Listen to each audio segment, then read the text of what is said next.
What's up, everybody? It's Legal Tender. Back in the building, back in the vault. I pulled out some notes to make a new video. I pulled out a good amount of notes to make this video, so I'm finna get right into it. But before I even start, I want to thank everybody for the love and support of the channel. Every Tuesday is Legal Tender Tuesday. If you're a fan of numismatics and paper currency, stay rocking with me, stay rocking with the channel. And again, thank you so much for all the support. If you got any questions, put them down in the comment section and I'll get back to you as soon as possible. All right, so on today's episode, I will be speaking about the $10 bill. So on the $10 bill, you have the portrait of Alexander Hamilton. Hamilton was never a United States president, but he was a founding father and the very first United States Secretary of Treasury. On the reverse side of the note, you have the Treasury building. And it kind of makes sense that you have the Treasury building and the first Secretary of Treasury to be represented on one note. So that's a good look right there. Something that's unique about the $10 bill, a couple fun facts. All right, so on the $10 bill, you have one portrait of two individuals who were never United States presidents. Hamilton on the $10 bill and Benjamin Franklin on the $100 note. Hamilton was also Hamilton was not born in the continental United States or in British America. He's from the West Indies.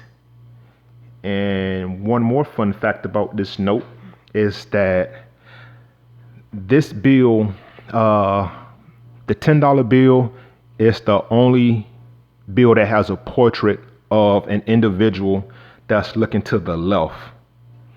And by that, I mean this. So go to the visual aid. All right, so let me zoom in for a second.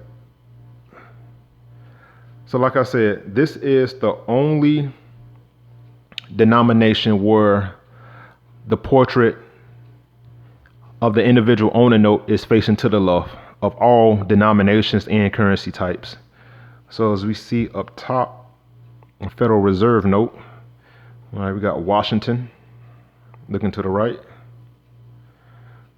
$2 bill, Federal Reserve note, and a legal tender looking to the right. Silver certificate, same thing. Hamilton looking to the left.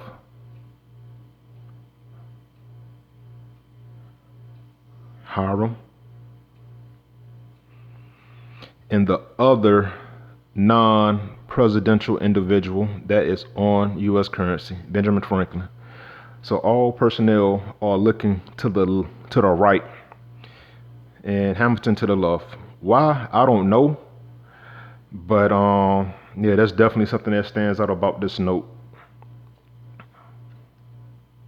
Treasury building, like we said. I don't know who took this portrait, but I'll see if I could dig around and find out some more information about it. All right, so moving on. So removal of Hamilton from actually going back for a second. So there's talking about, a redesign of the note was rejected in the year 2020. Removal of Hamilton was controversial. Many people believe that Hamilton, as the first Secretary of the Treasury, should remain on the note in some capacity, while thinking that U.S. currency was long overdue and should feature a female historical figure. So on August 31st, 2017, then Treasury Secretary Stephen Mnuchin said that he would not commit to putting Harriet Tubman on a $20 bill, explaining people have been on bills for a long period of time. To get the context of that statement, you have to go and read that article. That was just a small little blurb that was in the research that I looked up. And it seems as if the Secretary of Treasury wasn't committed to putting Harriet Tubman on a $20 bill. Kind of looked like he was leaning more to put her on a $10 bill. But it does make sense to keep the first Secretary of Treasury next to the Treasury building. But here we go. So the design for the reverse of the new $10 bill was set to feature the heroines of the women's suffrage movement in the United States. And also they wanted to include Susan B. Anthony, Alice Paul, Sanjora Truth, excuse me if I butchered your name, Elizabeth Cady Stanton, Lucerita Moat, and the participants of the 1913 women's suffrage procession who marched in Washington, D.C. in favor of full voting rights for American women. If I butchered or mispronounced anyone's name, I apologize. The $10 bill was printed in the following currency types. They was printed in national banknotes, Federal Reserve banknotes, silver certificates, gold certificates, Federal Reserve notes, and emergency currency. And the notes that I pulled out of my little vault are, we got gold certificates, a national banknote, a different series year. This is series year 1934. Silver certificates. I got a emergency currency North African note. More different series year. Series year 1995. A monochrome note and a colorized note. So the estimated lifespan of a $10 bill is 5.3 years. That is the second lowest of all printed denominations. Excuse me. And like I said, the $10 bill was printed in all currency types except United States notes. So no red seal $10 bills. So speaking about gold certificates first. All right, so gold certificates had a short-lived lifespan due to the executive order of 6102 of April 5th, 1933, followed by the Gold Reserve Act of 1934, which required the surrender of all gold certificates. On April 24th, 1964, Secretary of Treasury C. Douglas Dillon removed all restrictions on the acquisition, thus making it legal to own gold certificates again. All right, so gold certificates were originally printed on March 3rd, 1865 in large size bills, but in 1928 the Treasury reduced the size. So the small size gold certificates were printed from 1928 until 1933 due to the Great Depression and the banking crisis. But like I said, in 1964, the Secretary of Treasury made it legal to possess gold certificates except for the 1934 series. And from what I read, he excluded that series year of 1934 for the sole purpose of having that series year traded amongst the population. But that's what it said. So we have a series year of 1928, and the notes that was printed, the number of notes printed was 1,030,812,000 of series year 1928. And then you had 2,544,000 notes printed of series year 1928A. So these gold certificates, small size, came in two series years, 1928 and 1928A. Next we have national banknotes. There was over 15,000 national banks, and this note comes from the National City Bank of New York, and we have the charter number right here. National banknotes were printed in two types, type 1 and type 2. This is the type 1. Type 2s, it has the charter number 4 times on the obverse side of the note. Let me see, in black bolding, one on the left, one on the right side, and then one up here in front of the serial number, and one down here, I want to say in front of the serial number as well. But these notes, these charter numbers will be the color of the serial number, so they'll be brown. So the only difference between type 1 and type 2 is that type 1 got 2 charter numbers on it and type 2 has 4, but the other 2 would be the color of the serial number and the treasury seal. Type 1s were printed from July 1929 until May 1933, and type 2s were printed from May 1933 until 1935. All right, so the next one is definitely my top 5 of favorite notes. So this is series year 1934.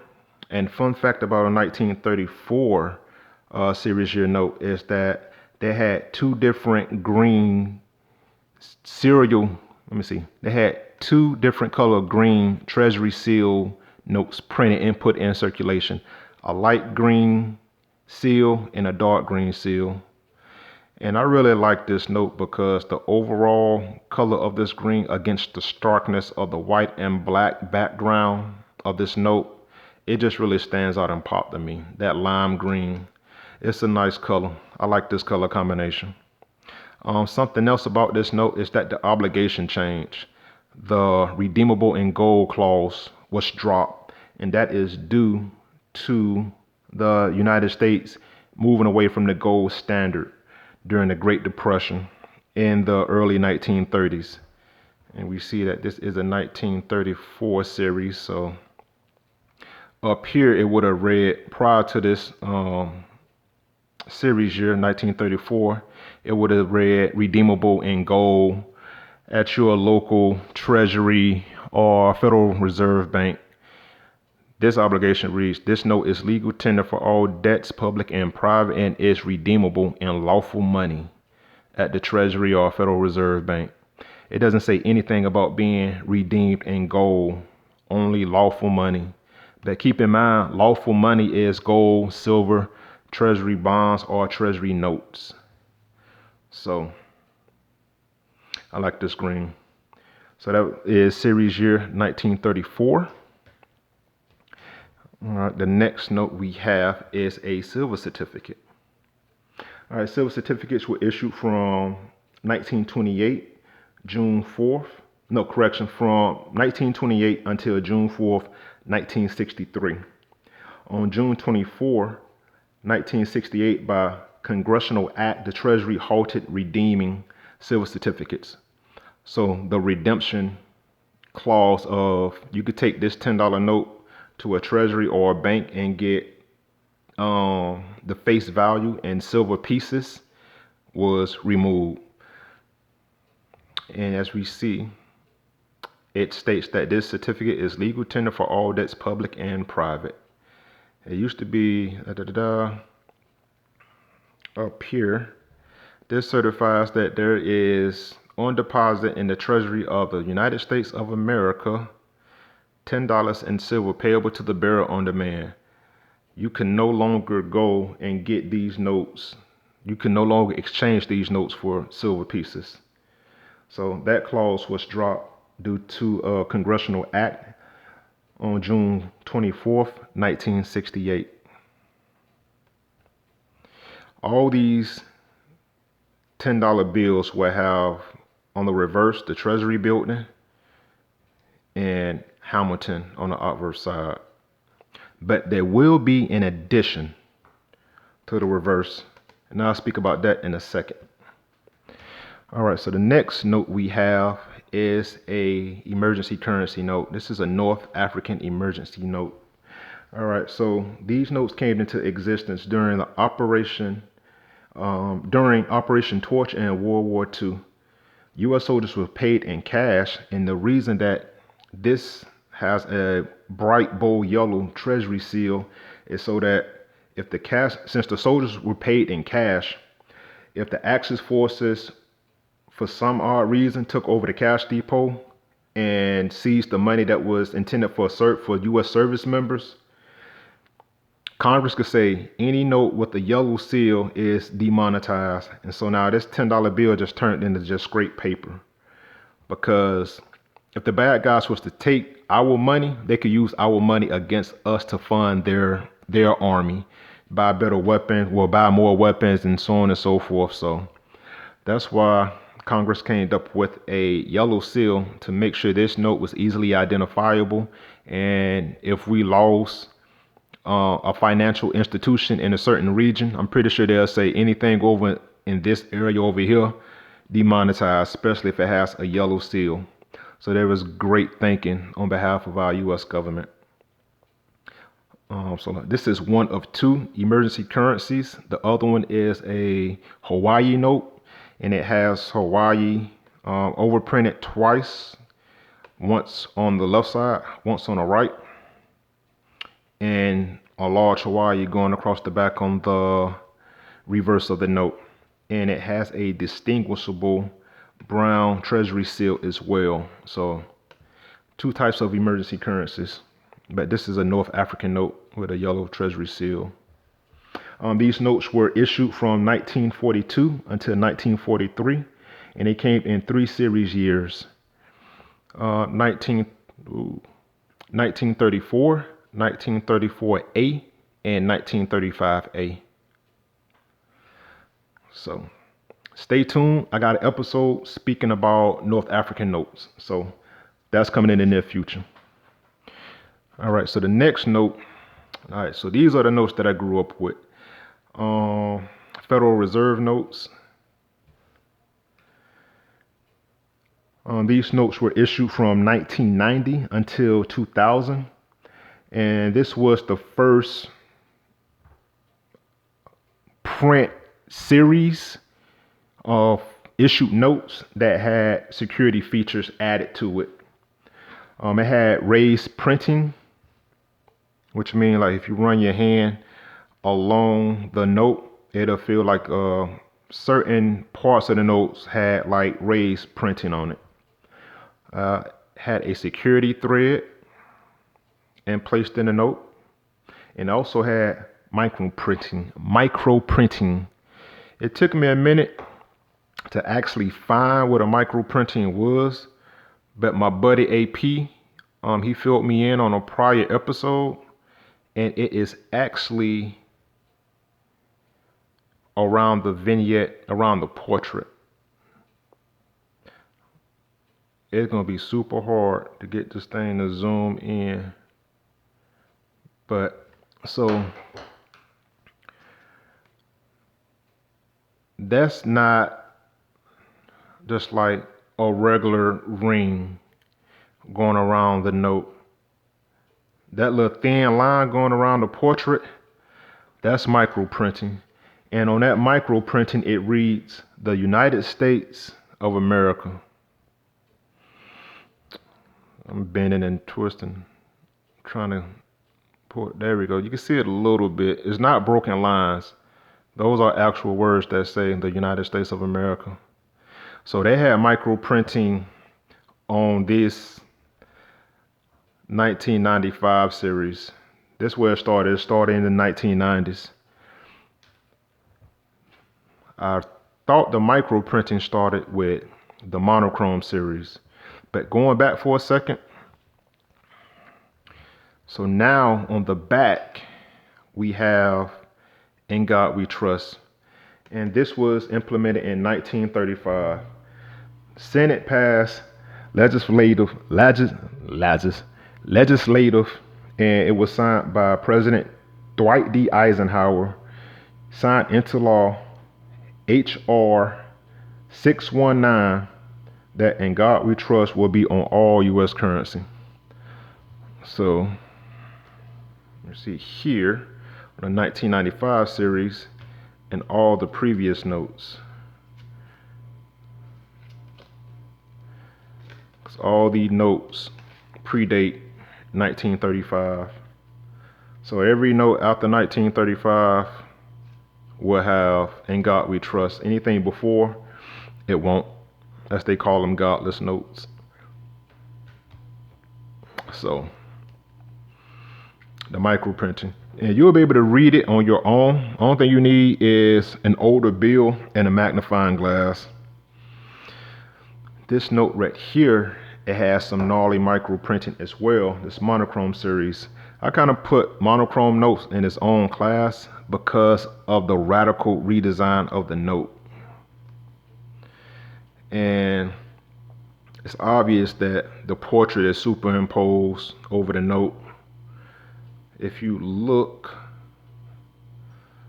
on older notes, we had the United States going across the top of the portrait, but here's toward the top right, and something else.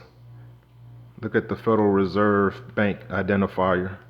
On older notes, it was identified with an exact district, and J is the 10th alphabet, and J is the Federal Reserve Bank and District of Kansas City.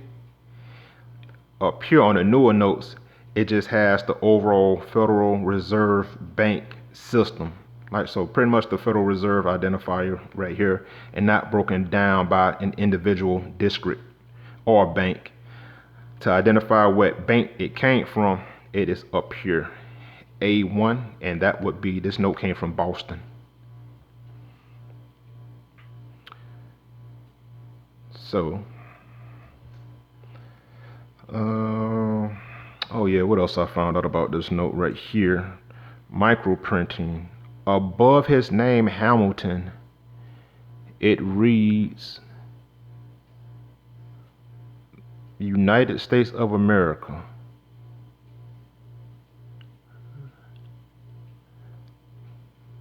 I thought I was fancy when I found out that the word 10 was written on the numeral 10, but you got micro printing there and also above the name Hamilton. That is crazy, man. Like, my research led me to recently finding this out. So security features: watermark, color shifting ink, security thread, micro printing. Oh, also we got it right here too. Is it? No, not on this one. It's on the next note.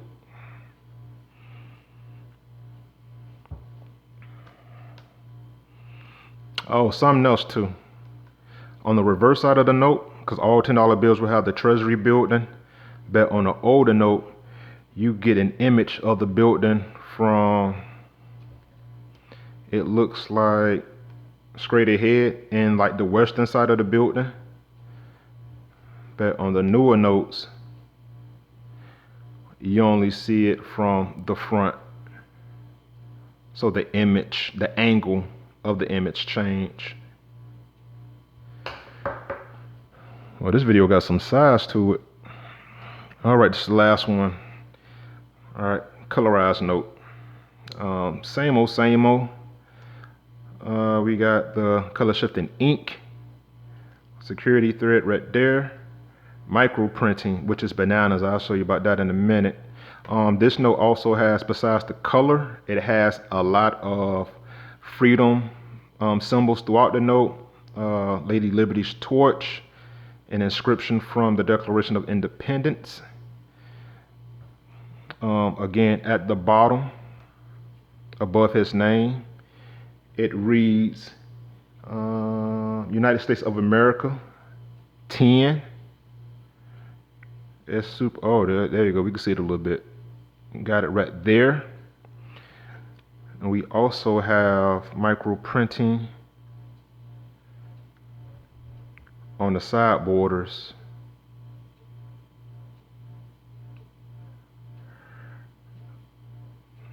All right, let me see if I get it right there along the side borders. And that reads the United States of America, $10 USA. And that is on the left side and the right side. And you also have micro printing right there under the torch. And under that torch, it reads USA 10.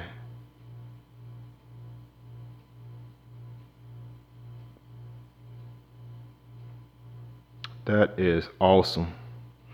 Again, doing my due diligence and trying to produce some good information to put out to you. That's what I came across. We still have the other security features. These little yellow look like random dots, but they're not random. These are anti-photocopying deterrents, which means you cannot put this note in a copying machine and print it out, because some with the zeros, it just will not have this image to be copied.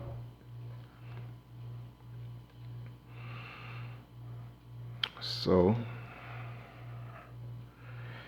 same Federal Reserve Bank system identifier right there. So that's all we got for the $10 note. Let's go on and wrap this one up. Thanks for watching. Thanks for the support. Look forward to sharing more information with you in the future. But that's all we got for 10. All right. Till next time, keep it legal, keep it tender. Talk to you soon.